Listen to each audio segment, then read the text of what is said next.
Kita ko sa movie, ang hirap pekein nun. Kasi kailangan mo maging sponge. Para ma-feel din ng audience kung ano yung na-feel mo nung ginagawa mo yung eksena. And hindi naman ako mahirap kiligin eh. Mabilis talaga akong kiligin, swear talaga. And, yan, yun lang masasabi ko.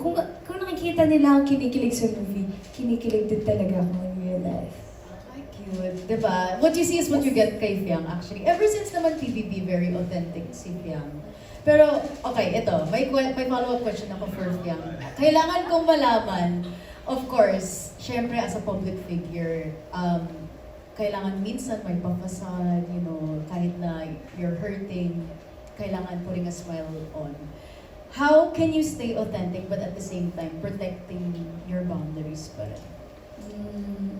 That's a good question. Actually, pag pagod kasi ako, pag pagod ako, hindi ako umalis ng bahay. Pag every time din na, kunwari, sabihin na natin na pagod ako this time. Yung mga fans din kasi namin, alam nila kung kailan ka pagod. So, meron silang time na mag-respect sa time namin na if ever nakikita nila sa mata namin na pagod na kami, hindi na sila mamimilit. Kasi naiintindihan nila na tao lang din kami, pagod din kami. And at the same time, pagka hindi naman kami pagod, talagang friends kaming lahat. Ganun yung touring namin sa kanila. So yeah, pag ako pagod talaga, hindi na ako lumalabas. Kasi kung ma-judge again, na alam, sungit naman ito. So pag alam kong hindi ko kaya nang umiti, or hindi ko na kaya magpatawa, hindi na ako lumalabas. Parang keeping that part Yes. private na lang sa'yo. Oh, I love it. Okay. Thank you so much, Fiang and JM. And maraming salamat to Push for your questions. Okay, ito naman. From John Bueno of Kumagkao. Ito, for JM. Has the success of Almost Us sunk in yet?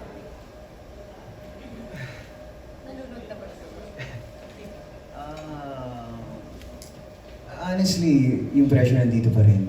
Yung though kahit ang daming nagtatranslate na successful na yung film, nasa third week na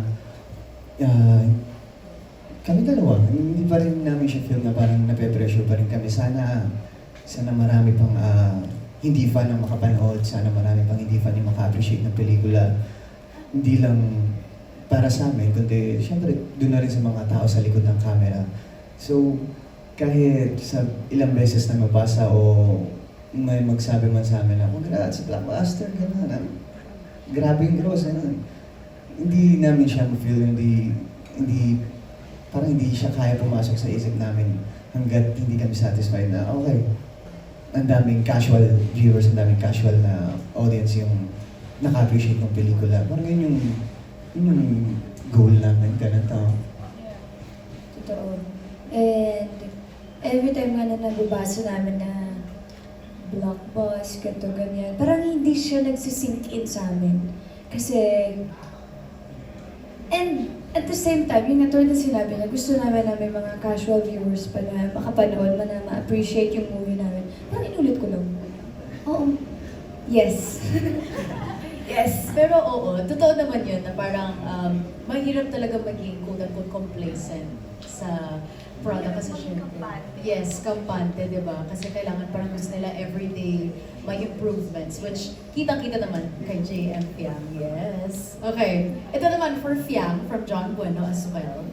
Recent articles have been published about JM publicly admitting that he is courting you. And hearing that, do you feel killing about this? Oo.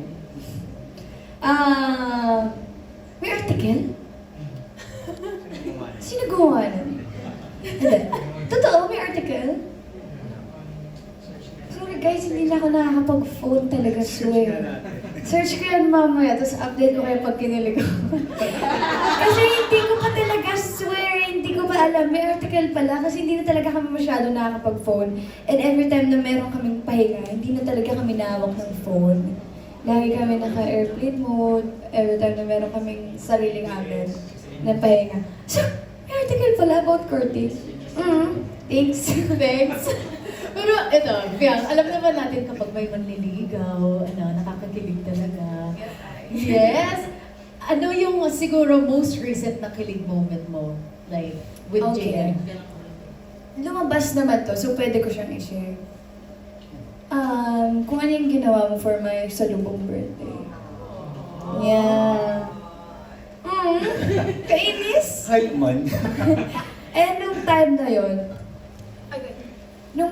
sinundo niya ako sa bahay ko. Tapos sabi ko sa kanya, sunduin mo ako dito sa bahay. Kasi pupunta ako kay na mami. Punta ako dito kay na mami, doon ako sa salubong ng birthday ko. So ako, nakapantulog and everything. Kasi nga kay na mami ako tutulog. Nagpapahatid lang ako sa kanya para for my salubong birthday. And nagulat ako, bakit tayo nandito? And nandun sila Derek Dan, andun yung mga friends ko, andun si Ate Nicole, andun yung mga glam team ko, and andun yung mga admins. And meron kaming fans doon, nandun din sila sa loob. Andun yung writer, as in andun sila, Derek Kip. Andun lahat. So sobrang nagulat ako kasi buti na lang talaga naka-pekay pa ako. Diyos ko. Kasi kung hindi, wala. Hindi ako mag-enjoy ng gabi na yun. Buti na lang naka-skin tint pa ako ng gabi na yun. Kasi punta ako kina mami na. So yun yung pinaka-latest na ginawa niya for me. And sobrang na-appreciate ko siya doon. Kasi grabe talaga yung grabe yung planong ginawa niya. As in, wala akong kaalam-alam. Zero talaga. So, good job. Yes, o diba? At least na-enjoy ni Piang yung salubong niya. Perfect. Thank you so much.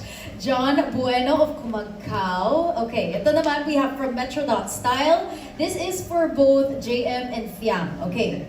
You both received a lot of praise from your acting despite just starting after BBB. How do you deal with the pressure and how do you push yourselves to keep improving? Your turn.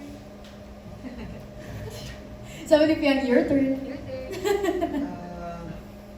Ano ba? Ako, well, tayo, ang dami naman treats na parehas na kami. So, parang sa amin, every time na nakaka-feel kami ng pressure, fuel na namin yun para, para mas pag-usayan pa kung ano yung path na gusto namin daanan, yung craft namin, pagutihan pa. And, yun lang, as in, nasa workshop, and syempre, hindi enough yung workshop kung hindi ka talaga maglala ng pagmamahal dun sa ginagawa mo. Syempre, kung mahal mo yung ginagawa mo, magiging maganda yung outcome na. So, yun lang. Eh, mahal namin yun, di ba? Yes, right. I love my job, guys. Super love my job. Yeah. Yes, that's it. Yes, love it. Thank you, JM and Piang. Ito naman, siguro, yung Almost Us, syempre, I'm like what you mentioned, na feel